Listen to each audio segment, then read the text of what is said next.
ضیاءالحق امرخیل د پښتون قومي عدالت جرګې بریالیتوب به د پښتنو نسل وژنه مهار کړي.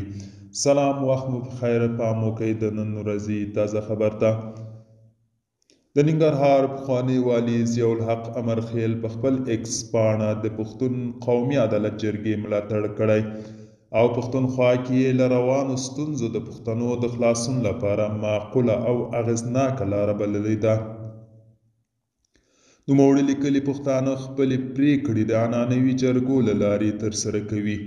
د 11 اکتوبر د کوز پښتونخوا لخوا د قامي جرګې ورځ ټاکل شوی. د دې جرګې لپاره د ښاغلي منظور پښتون په مشرۍ په ټوله نړۍ کې هڅې پیل شوي دي. هیله لرم چې د پښتون قوم لپاره د منظور غږ بدرګه شي. هیله لرم چې د پښتون قوم لپاره د منظور سره یو ځای مزل وشي. که جرګه کامیابه شي پښتون به وژغورل شي. که جرګه کامیابه شي د پښتون قام حقونه ترلاسه کولو لپاره به مسیر معلوم شي او که دا جرګه کامیابه شي په کوز وطن کې د پښتنو نسل وژنه پای مومي. ښاغلي امرخیل زیاته کړي د اکتوبر 11 یوه نیټه نه ده بلکې په کوز وطن کې د پښتون قوم د سرنوشت ټاکلو ورځ ده.